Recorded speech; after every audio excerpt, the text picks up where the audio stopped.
For over 60 years, Seattle-based publisher Mountaineers Books has been guiding readers in the outdoors and sharing their passion for human-powered activities, engagement with the natural world, and sustainable living. As a 501c3 nonprofit, Mountaineers Books is dedicated to giving voice to a diverse range of authors, photographers, and artists who are dedicated to celebrating and protecting our natural areas. With over 700 books in print, Mountaineers Books has been publishing award-winning outdoor recreation, lifestyle, and conservation books since 1960. New to the Mountaineers Books family is Been Outside, a new anthology showcasing the adventures of Black women, non-binary, and gender nonconforming people in nature. Encompassing identity, inspiration, ancestry, and stewardship, the essays and poems in Been Outside explore how experiences in the natural world and life sciences shape the self. The writers and researchers in this anthology contemplate the moments that sparked their love of nature and how time in the field and outdoor adventures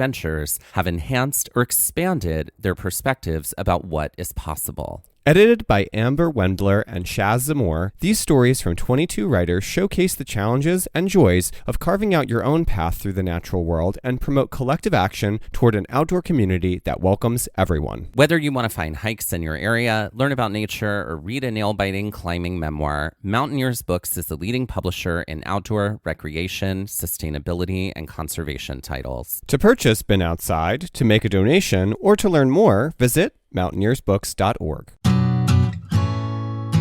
Hi, it's Mike from Gaze at the National Parks, the podcast. And during the months of January and February, we're highlighting the work of Edge Outdoors in our community effort to showcase organizations who are working towards social justice, environmental action, and more inclusive public lands. Edge Outdoors is a powerful initiative created to address the invisibility of Black, Indigenous, women of color in snow sports. Their dynamic initiative tackles the underrepresentation of Black, Indigenous, women of color, cis, trans, and queer in snow sports and helps to elevate them to new heights. Along with introducing people to snow sports, they seek to revolutionize the landscape and help to create opportunities for women of color to not only recreate, but to become leaders in the outdoors, specifically on the slopes. Their work helps to undo past discriminatory practices that were designed to exclude people of color, specifically women, from mountain spaces. Make monthly charitable giving a trend in your life in 2024 and help support Edge Outdoors this January and February. Visit edgeoutdoors.org to donate or visit the link in our Instagram bio for more information.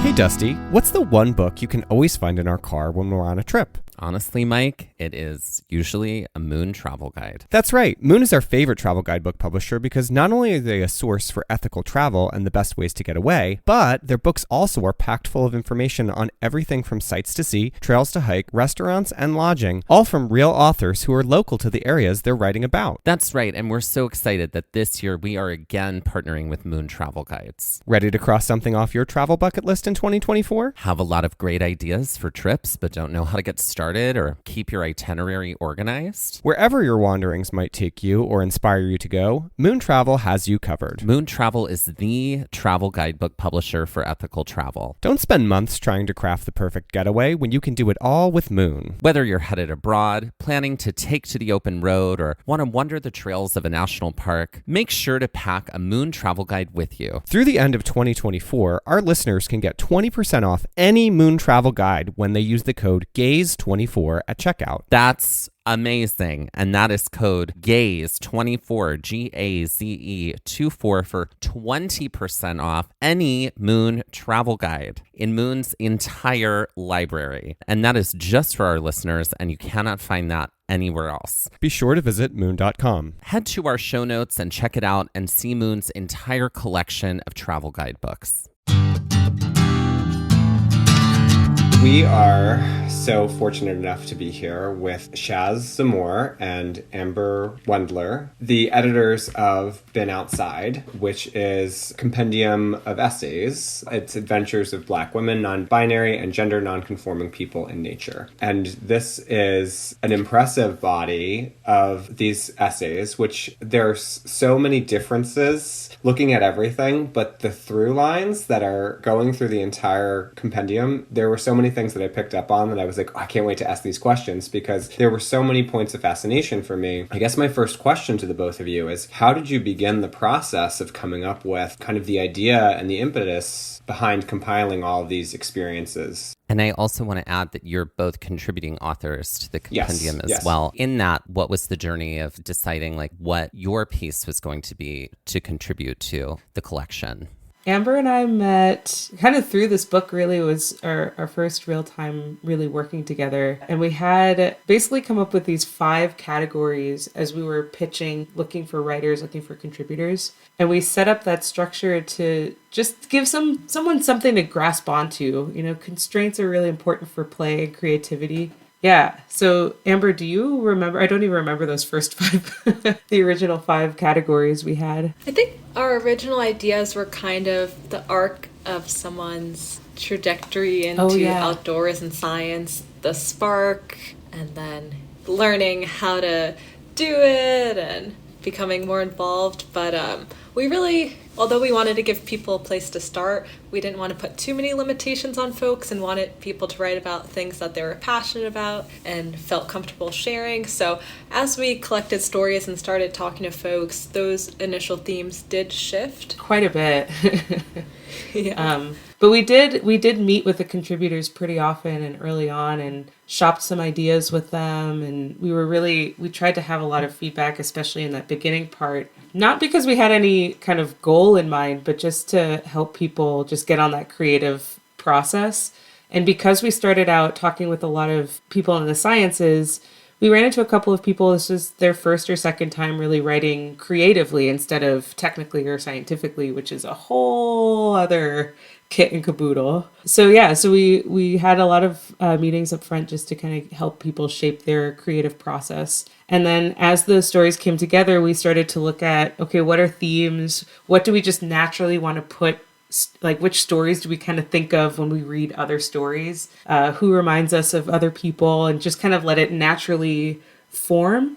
And then we kind of came up with, okay, what do these have in common? What do these have in common? And let the pieces talk to us instead of trying to form a narrative really around it. And we still did follow a little bit of that trajectory through like one's passion as you get to know it, as you really go, oh yeah, this is it. That's kind of the section all in kind of follows that. But we also saw so many stories of ancestry and tradition, allyship and generational support. And it kind of became bigger than that trajectory. It kind of became, how does that trajectory interplay with the culture writ large, these Black cultures writ large? So that's kind of where it all came from. Where it came for us to put our stories in. That was easy for me. I waited. Me too. I took my sweet time. And I found it funny that, so to give some sort of timeline, the initial idea for this book was like fall 2020, and then it was officially published in fall 2023. So about a 3-year long journey. And we tried to have, loose timelines for the contributors, but worked with people on an individual basis, especially as different life circumstances came up, and pushed back deadlines as needed. But for us, we were able to take our time writing our stories as we were doing the editing and other components. And I, had a lot of personal growth within this 3-year time period. And so I definitely saw my story shifting. I wrote about my personal journey getting into the outdoors, starting from when I was a child to now and in grad school. And, grad school has had some challenging times, especially a lot of my work has been field-based. I've spent 12 plus months in the field during that time period. As much as I love outdoors, I definitely experienced some difficulties in that setting as well. So as I was going back later in the process, I realized my tone in some of it. I was like, wait, I actually like the outdoors. Why did I write it in this way? And edit it as needed. And just, my confidence grew during that time period as well. So it was fun and unexpected to see some shifts in my writing as well. Yeah. Definitely. I wrote about snowboarding, and I started writing the piece in the summertime. And then I was editing it as the season was just starting up and as I was getting out into newer and bigger terrain. And I actually I changed the ending of my piece pretty drastically. I kind of finished talking about just the overarching kind of segregation that exists in snow sports in general. And I just felt like that was not the note. And especially going out and just seeing how much camaraderie there is there. I'm like, no, that's not the vibe. And actually ended up going back and reworking the whole ending to talk about the people who I do ride with now and what that experience is like and how unique Colorado is for having the amount of diversity in riders and snowboarders that I've seen. It's kind of amazing. And as a process of reading the stories and as a process of seeing where people were taking their inspiration and wanting the story to be an inspiration in itself, I just wanted to leave it at a place that was much more about celebrating the victories and looking at the work that has to come. It's interesting just like hearing the both of you from the perspective of how all of this came together. And there are a few things that like pop into my mind. Braiding sweetgrass and how a lot of that is such a compendium of stories, obviously from one specific author throughout the entirety, but how for me, all of a sudden, it just hit me like a ton of bricks. The parallels of that and just like how working with nature and how being out in the outdoors, there's so much in the book that's about the outdoors as this space to claim to give joy. And that is something that like I found there was such a present theme of joy in the book. I loved just seeing everybody's different sort of ways that the outdoors were a part of their lives and how, you know, obviously it's not all joy because not every author wrote from that perspective, but there was so much of it that was present. And so it just was, it's a nice, for me, a parallel that I just came to in my brain as I was listening to you both talk about how this all kind of came together. Yeah, I don't really know what to add. I think that's a beautiful point, and I love that kind of reached through. There's definitely a lot of joy in the production of the book. When we had especially at our contributor meetings, we'd schedule about, I don't know, sometimes we had some lengthy meetings, about 90 minutes of getting through some pretty detailed stuff, but we'd always leave some time just to chat and hang out and spend time with each other. And so there was just this kind of, I guess, a practice of finding joy together. And I don't know, I feel like it's hard to have not find joy in nature, I think is a talent. You have to expend energy to do that. It's like a special sort of brand of negativity to really be able to just like actively just push nature away and not accept what it's giving. I'm so fascinated at the way you all collaborated because you were talking about how like there was so much joy in the meetings. I feel like when there is joy in the process, you can always tell in the outcome or in what is created. And I feel like the joy among all of you is just so like kind of clear from the page because this doesn't feel like these are things coming from different places or like one person sort of took some things and put them together. It felt like a group of people who knew each other came together to create, and this is what this was. And to just compliment you on the curation because it flows so well. It gets you into this one place. You just so like gently ease into the next piece from the next person. And I'm curious if there was any kind of process that you went through when it came to like, how do we put these in an order that works for us? Oh, that was so much time. Thank you so much. It means so much. You appreciate that. Yeah. Yeah, I'm really, really happy to hear that. Yeah, it was definitely a long process. Shaz and I would also meet separately outside of the group, and also people were on different timelines, so stories were perhaps at different stages, and, you know, people were making changes. But one element that we do think makes this anthology unique is this community. We did all really come together and talk about our different stories, and, you know, and Shaz and I were providing feedback too. If there were some things that were repetitive from one story to the next, we made the contributors aware about that or different elements that could be added. For example, since I was writing my story a bit after, I tried to add some elements that I think there were gaps in the book. And then of the art at the start of each section, it was really made me so happy as well and captured those emotions really well. I just want to belabor how long we took with the order.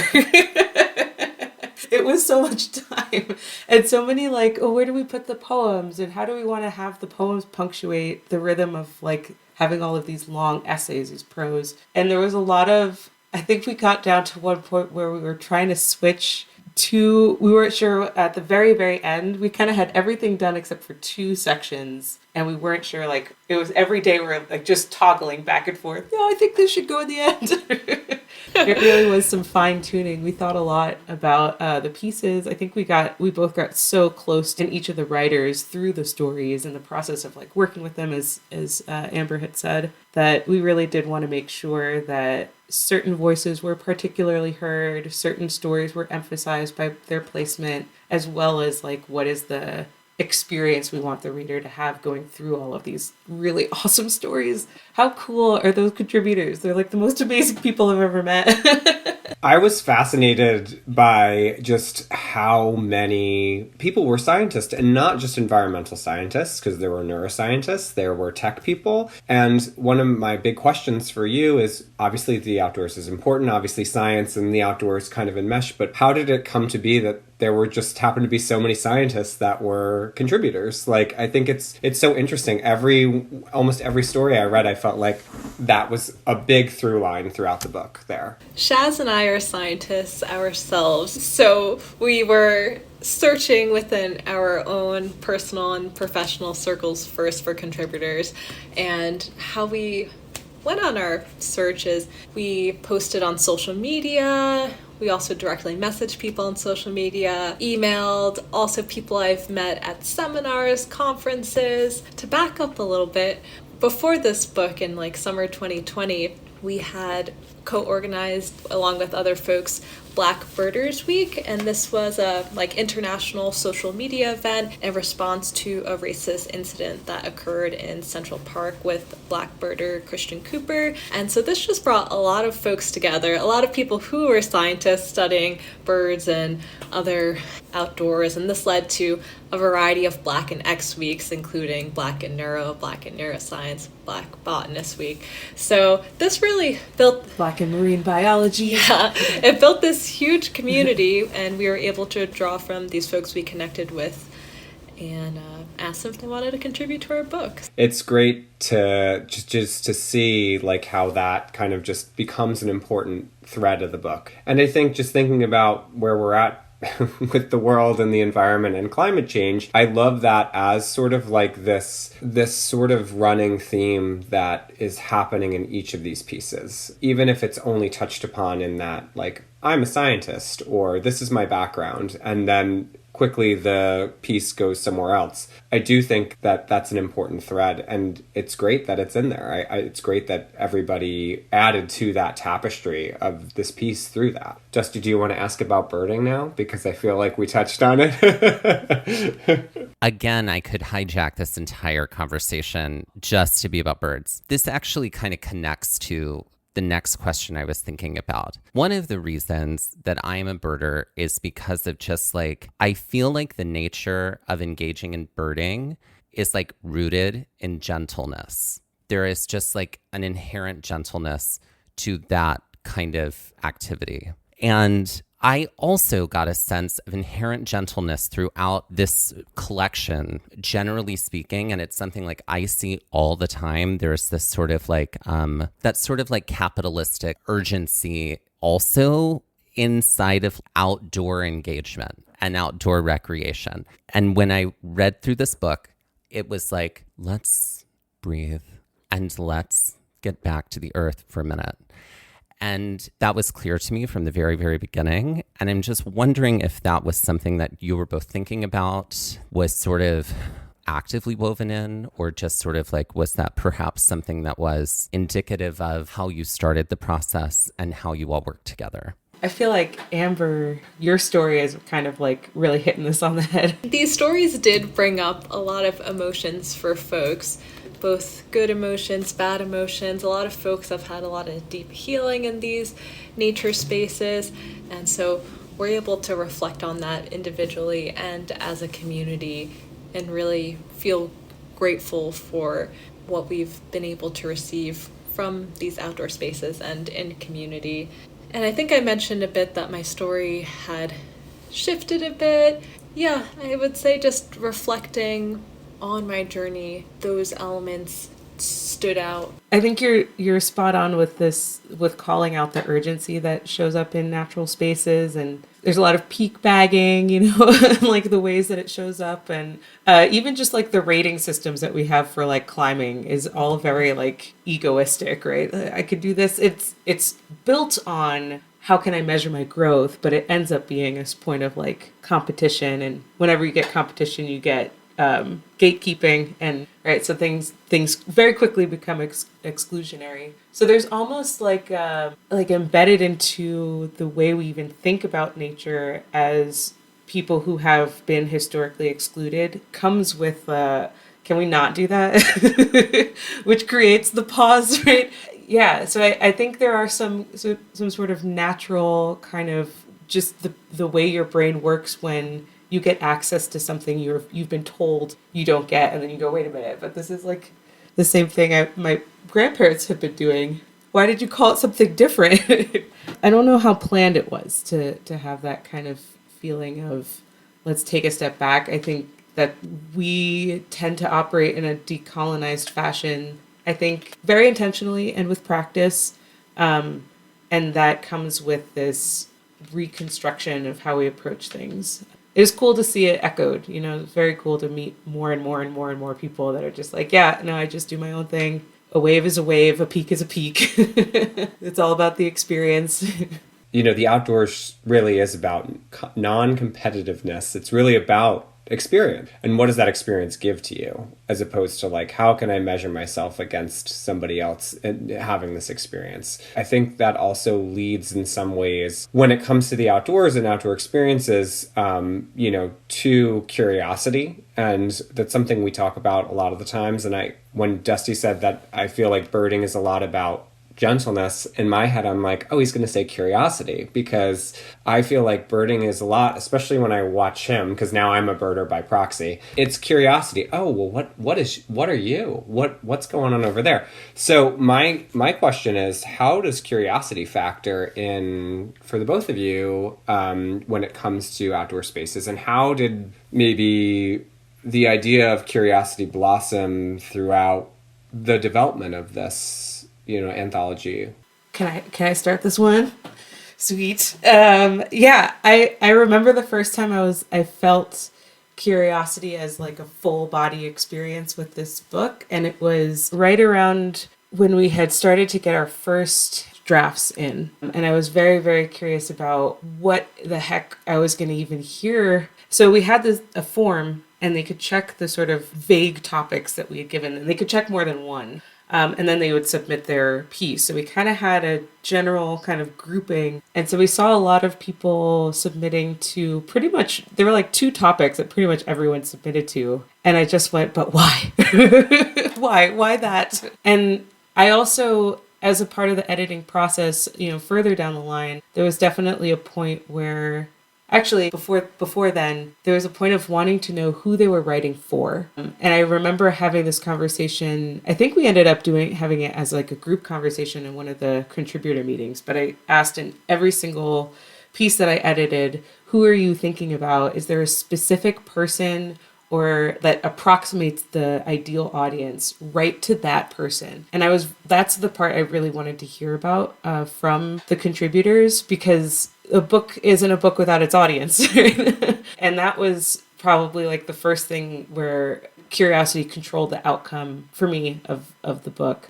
I guess building off of that, another thing that Shaz and I noticed when we were going through the initial drafts that led us to asking questions and having a conversation with the group is a lot of people felt like they couldn't write with authority on the topic, even though these folks perhaps had been doing their outdoor activity for a decade.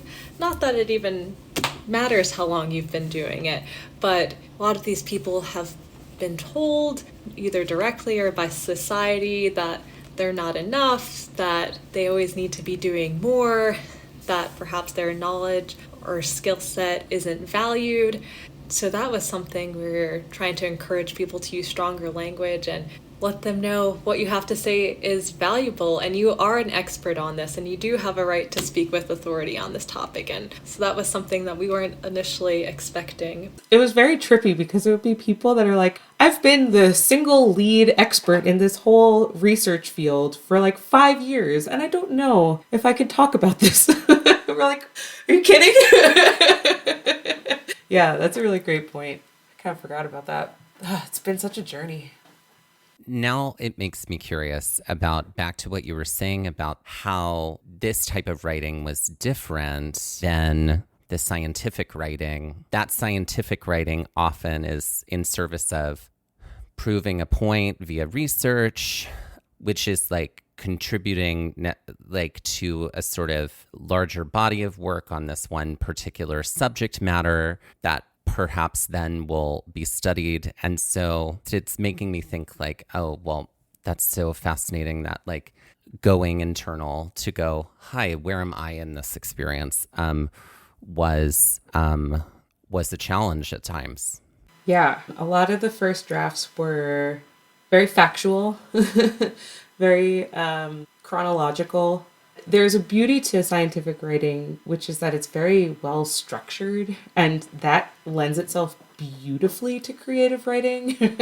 And so this kind of, I'm going to tell you what I'm going to say it, and then I'm going to tell you what I said. They were really well practiced at that. And so pulling that out was not, it was really just like, what's the rhythm of your story? What are you kind of circling back to? What are like the repeated elements that are that you're weaving through that story? It ended up getting a lot of people very critical about word choice and kind of a consistency. If they're recalling something, I have to recall it all with the same depth. They're like, no, you can let that go. But it was beautiful to see how people, especially like second draft was like, yes, there you are. Cool. I see the full human. This is really rad. It's cool to hear you talk about like kind of drawing out that artistry, and like because that's essentially what it seems like you were doing throughout the process is, okay, we have people that know how to write and can write really well, but it's coming in a little more factual, scientific, data-driven, kind of that in a language that they're used to speaking. And so then asking them to be free and be very open and give their experience from a more, like, dare I say, like, soulful perspective. Like, even though it's prose, just like accessing that artistic part, it sounds like that journey was really fascinating to watch happen. And I'm sure as editors, like just seeing where something started to like how the piece ultimately ended must have been so fascinating in so many cases. They're like, our babies, they're so grown up. They changed so much. The poems. Yeah, just beautiful. And I think also folks figuring out how vulnerable and open they wanted to be with their story was a big thing, and is often tough in sharing your personal story to the entire world. Some stories very clearly call out certain people. Yeah. If they were to read the book, they would know it's them. So just giving people space to do that, yeah. I think, but that also shows what the experience is like, though. I think that there were so many stories where I was reading about colleagues or supervisors that were sort of like, so this is a question I wrote that was, several contributors talk about their experiences with colleagues and supervisors, be it after the murder of George Floyd or in applying for positions within their field or even just existing in their field, where this question of value and their own experiences as people of color are minimized or brushed over as something that shouldn't be validly considered. My question is, why is it important not to divorce these experiences, these lived experiences, these past experiences from the present and from the person? It's a really delicate dance. The trauma farming is like really prevalent, especially in academic spaces. You're so used to like, oh, I have to tell you about my trauma now so you can get some money, I guess. And like it's this really kind of toxic cycle to fall into. And it was a very careful walk to make sure that people were showing themselves, but not at the expense of revealing something that's too personal to put out in public. There were a couple of times I suggested some people take some specifics out, not because it was calling anybody out, but just because it felt really personal. And the story isn't as important as the impact. And so we just kind of sat with that. Like, if you're going to talk about it, really think about why and why it's important to say these things. And I think what ended up happening is people self-filtered, and you get these stories where it's like, no, it's important to tell you this story because I wouldn't be here doing this at the level that I am, being the expert that I am, if I hadn't gone through that. I wouldn't have valued this when I think about supporting and mentoring the next generation if this didn't happen. Or witnessing it again, witnessing something that I had gone through, and now I can at least show someone how to be resilient through that difficulty, if not solve the problem outright. So I think for a vast majority of those cases, the stories are very relevant. And you almost can't separate the past experience from the person. One leads to the other. The path of healing out of those experiences is the story worth telling. I was really taken by the very last story by Tiara Moore, All I Ever Needed. When you mentioned scientific writing and its structure, when I read it, I was so like, wow, like, here's why I did this, because I was feeling all of these things because of these reasons, like, so clear. Everything was so connected. And so now I'm really starting to understand, like, the sort of, scientific writing lending itself to creative writing. And I'm curious why that story as the final story. First, I want to say Tiara Moore is an amazing writer. A pleasure to work with. You can just feel the emotions as you're reading. And so Tiara Moore founded the organization Black and Marine Science, and it's been wildly successful. The organization has gotten millions of dollars in grant funding to get students and folks into marine science, get them scuba diving, all sorts of things, and they've really put in a lot of work and put their whole heart into that story, and we just wanted to recognize all the work she's been doing and also end on a note of community that although she's experienced various challenges in life and being alone, and she was able to go out and make a community and help others, and thought it would be also could be a call to action, something that others can be inspired by and do themselves. Yeah. And I think that message too of like, all I ever really needed was myself is so important in so many places, definitely in natural spaces, definitely in field work, but really life lesson. And I don't know if you've had the pleasure of chatting with her, but she's the kind of person that as soon as you meet her, you know exactly who she is. Like, she is true. Like, you meet Tiara and that's it. You got it. And you'd never know that she overcame the struggles that she came. And like, what a loving and buoyant person.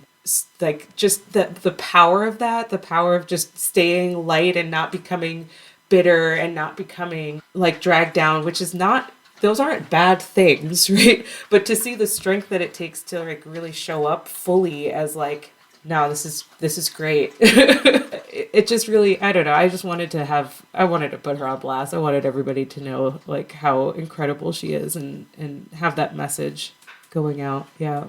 It's so much love, like on the page, like coming through her words in that story. As I was reading it, I was like, what an incredible goal to strive for, to be able to speak so clearly about what you've experienced that was harmful, and then be able to like have that motivate you into becoming the person you dreamed of becoming. I am also curious about the cover art, because the cover art is awesome. And I'm wondering about like, what's the story of the cover art and how it became this? Because like from this, you get so much, like I feel like the gentleness is also here inside of this artwork. The science is here, the recreation is here, and also the love for nature is present. So I was just wondering, like, what was the story of how this became the cover artwork? So the illustrator is Simone Martin Newberry. She's an excellent illustrator based out of Chicago, and we are really glad that she came on board for this project. She read through all of the stories before even starting to think about what the illustrations were going to look like, so she can bring all those emotions in. And we were given different drafts and different color schemes, so especially this particular color scheme, I've got the book here as well. We all agree that having these bright, vibrant colors really spoke to our message and the stories, as you mentioned previously, this thread of joy in being outdoors. I really love it. I can't take much credit for it. Yeah. It was really all Simone's mastery, the talent. I felt like she did not give us good choices. Like it was difficult. I think at one point I was just like, I'm not voting. I'm abstaining. These are too nice that I can't choose. Just beauty from first sketch. I'm wondering, Shaz, you brought up a phrase that I loved, and I wrote it down, which was fully felt curiosity, like in your entire body. And I'm wondering, like, just in your own relationship with the outdoors, is there a moment you can think about when you had a moment in the outdoors where you felt like full-bodied curiosity? Yeah, constantly, all the time. Even as you were saying that, I was thinking about 3 kind of specific moments. One, because we're talking about bird watching, I also used to study birds. It's a bunch of bird nerds here. When you see a little flutter through the trees, but you can't quite make it out, at that moment of like, ooh, who are you? I gotta go see. And it's just that you can't sit still. Like, it's just this urge to find out if I just took 2 more steps, if I craned my neck just a little bit farther. So that's definitely one moment. And a similar moment is spotting a line snowboarding, or if I see something that could be like a feature I can go off of, that little moment of, ooh, can I? Is that possible? And it's still, it has, like the last experience, it has this feeling of, I must. There's no sitting still. The next step is to go find out. I can definitely relate to that. My work with birds has forced me to slow down a lot. And often if I'm just observing a pair of birds, I'm in one place for an extended period of time and would see lots of things that I wouldn't see otherwise. And I would just see people walking past me on these trails, and they don't notice the birds, they don't notice the insects or the plants around. And it just really hit me. And over the past few years, more and more, I just try to slowly walk down the trails. And I've picked up on lots of different things, where certain insects are, different plants. I do part of my work in a rainforest in Puerto Rico, so there's a lot of biodiversity there. And there's these really cool semi-slugs that are bright. They look like they're glowing. And I would just, notice little silhouettes under the palm leaves up above and pull it down and be like, oh, is that one of the slugs? Or look at the stick bugs. I would see little marks cut out of leaves, like insects taking bites out of it. I'm like, oh, I wonder what insect did that. And then I would see the culprit there. So just these tiny little signs that nature is showing, and digging deeper and figuring out what's there. I'm curious, the two of you and the community of people that you created, what is the hope when someone does pick up Been Outside and they do take it home and they do sit with it? Obviously, everybody is on their own journey and they will take from it what they take from it and what they need from it in that moment. But what hopes do you have, or have you talked about, as far as things that you hope it gives? Well, everything you all said about the book tonight has just made my heart sing. So really what you all have taken from it is really, for me, exemplary of what I hope every reader takes from it. Just the stories of joy and community and all of that resonated with you, for sure. I think may differ depending on who is reading it. As our introduction starts off, welcome Black people and people who love us. Specifically thinking about other Black people reading this book, these are not stories that Shaz and I had access to when we were growing up. To my knowledge, this is the first collection of the sort specifically focused on Black women, non-binary, gender nonconforming people in nature.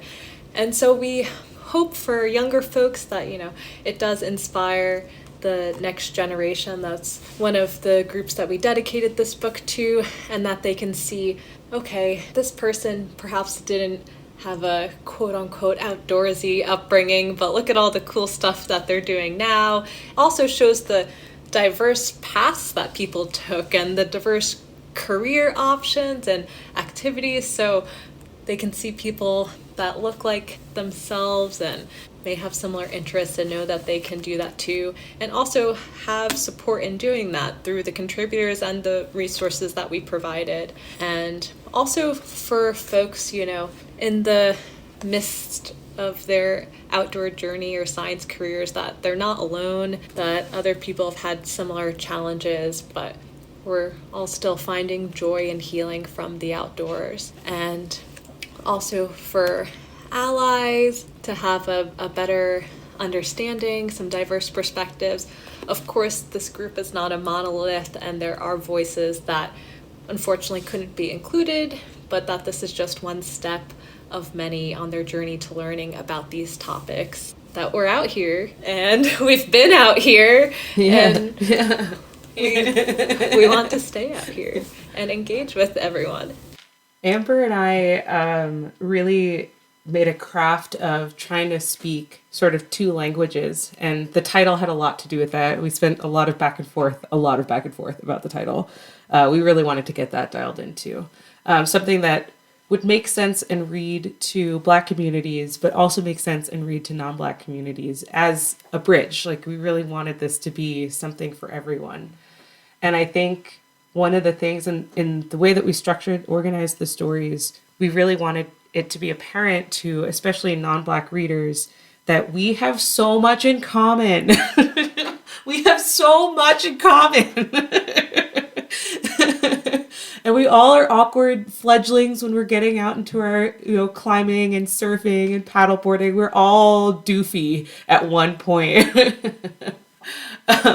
So we wanted to have, it really is about building community and giving not just to the next generation of Black adventurers, but non-Black adventurers too, just to be like, these stories still apply.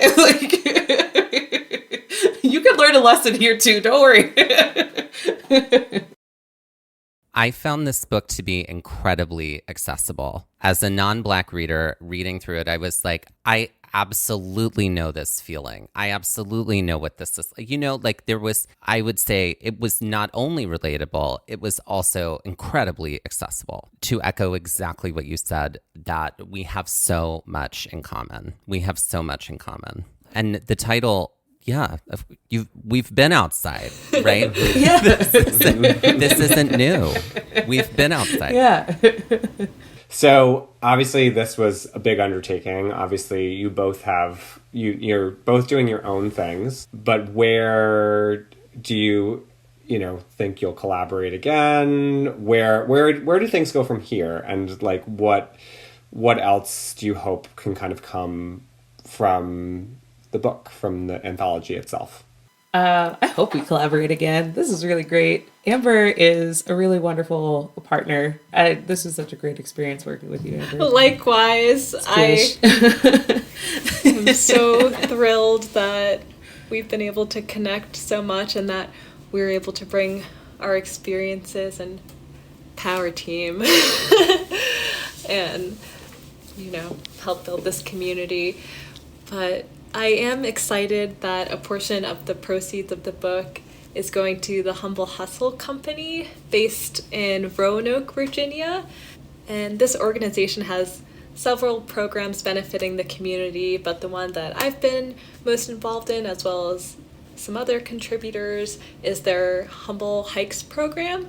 So this gets Black youth from the city outside and also provides environmental science education, and a lot of these kids wouldn't have an opportunity to experience hiking, biking, kayaking, etc. otherwise, and it's been incredible to watch their transformation and growth, and also perhaps seeing them maybe doubt themselves in the beginning, or if they had a fear of heights, but then go on to complete these challenging hikes and just feel more confident about themselves and their abilities. And it just makes my heart so happy, and so that we can have a small part in helping that means a lot.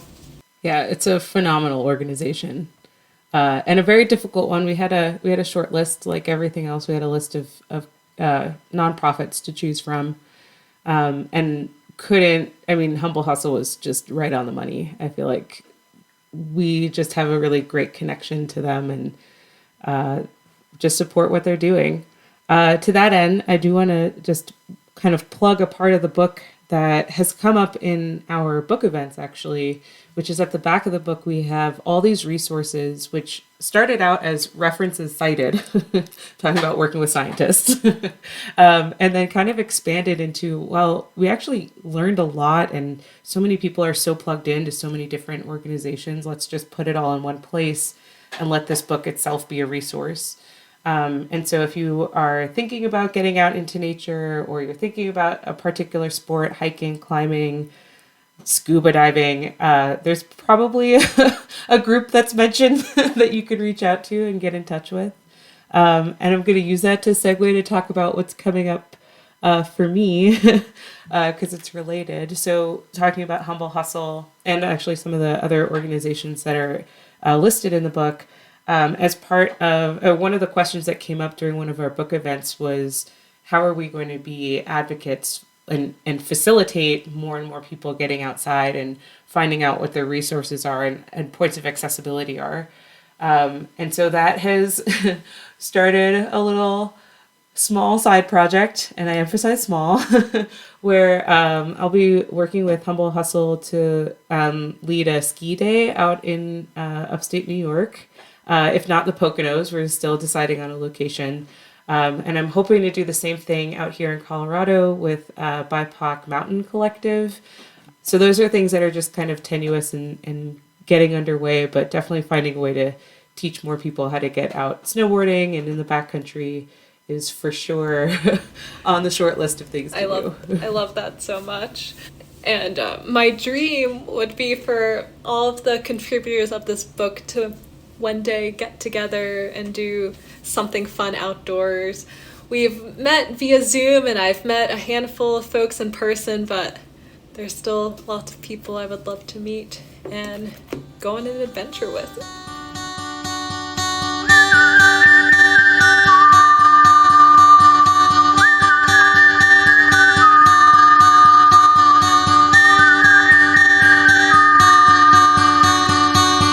This has been Trail Mix by Gaze at the National Parks, the podcast, and we're here to remind you to hike early and hike often, and that adventure is always out there. Gaze at the National Parks was created and is hosted by us, Dustin Ballard,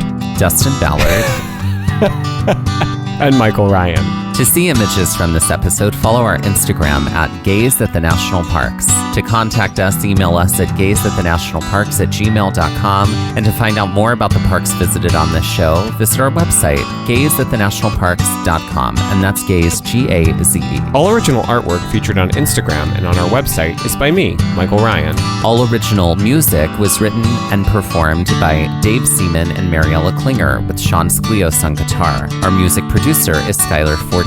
This episode was edited by me, Dustin Ballard. We would also like to acknowledge that while recording this episode, that we are on the traditional and stolen lands of the Lenape people, also known as Middlesex County, New Jersey.